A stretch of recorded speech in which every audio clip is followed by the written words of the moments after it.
Bon, est-ce que vous n'avez pas l'impression qu'il y a une sorte de scoumoun, de malchance qui vous suit depuis quelques années, professeur? C'est-à-dire que vous avez d'abord été mis à l'écart des instances dirigeantes du RDPC alors que vous occupiez une fonction hautement stratégique. Il y a eu des difficultés, par exemple, à gérer le droit d'auteur, la Sociladra. Maintenant, on vous siffle cette mise à la retraite là. Est-ce qu'avec le recul, quand vous faites le bilan, vous vous dites pas, mais il y a quelque chose, que j'ai un petit problème quelque part? J'ai pas de problème, je sais ce qui se passe. Il se passe quoi, professeur? Dites-nous, parce que là, on est au stade de je suis face à des réseaux, vous comprenez, qui n'aiment pas le fait que j'ai refusé le réseau. Voilà. Quel réseau? Ah, vous savez. Non, parce que, attendez, là, on est au stade de confidence. On ne peut pas faire des confidences à la télé. C'est pas vraiment le meilleur endroit pour faire des confidences. En fait, il y a des réseaux dans lesquels on vous a demandé d'entrer. Oui. Vous avez refusé de faire partie des réseaux. Depuis le comité central, j'ai refusé.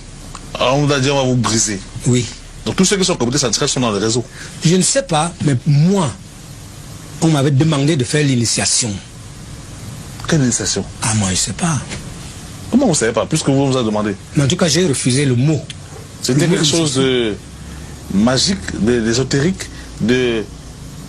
Bon, en tout cas, la personne qui m'a consulté ce jour-là m'a dit, puisque vous refusez, vous ne serez rien dans ce pays. Et vous n'avez été rien depuis. Mais qui vous a... Par rapport à ce qu'on appelle quelque chose. Vous comprenez? Il y a l'être et le non-être. Il y a donc des êtres. Si vous me permettez cette métaphysique sociale. Il y a des êtres et des non-êtres. Il y a des êtres dont le rôle est de prendre les non-êtres au niveau des êtres. Alors, si vous n'acceptez pas le mouvement, vous ne serez jamais un être. Vous restez un non-être. Alors moi, je suis un non-être par rapport aux êtres. Et les êtres me poursuivent. Quand vous êtes devenu... les êtres me poursuivent toujours. Mais quand vous êtes devenu secrétaire national de la communication, si je ne me trompe pas, du parti, dans les années 90, oui. Vous êtes devenu un être. Oui, la personne m'a expliqué que là, on vous a pris par hasard. On ne vous prendra plus jamais par hasard dans ce pays. Mais la personne qui vous a aidé, l'être qui vous a aidé à devenir, de quitter le stade de non-être pour être être, c'était pas le professeur, votre maître à penser, le professeur John Mollet? Je pense pas.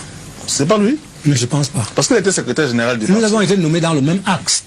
L'acte qu'il a nommé et l'acte qui m'a nommé. Le président Biya a signé ça au même moment. Ok, donc l'un n'a pas précédé l'autre. Vous êtes devenu des êtres. Sauf qu'arriver au niveau stade des êtres, il fallait absolument faire des choses pour rester être. C'est-à-dire j'étais en phase d'ontologisation. C'est-à-dire de devenir être dans l'ontologie sociale. Oui. Alors... oui, un processus. Sauf que vous avez à un moment donné décidé de ne plus faire. Oui, je n'ai pas accepté le mot initiation qu'on m'a proposé. On vous a mis hors du jeu. On m'a mis hors du jeu et puis je suis entré rapidement à l'université que je n'avais pas quitté, heureusement. Parce que là, ça allait être compliqué. Et j'ai tout fait. J'ai pris les bouchées doubles pour rattraper mon retard jusqu'à devenir le tout premier professeur titulaire des universités au Cameroun en philosophie. Ça, c'est un record que j'ai battu.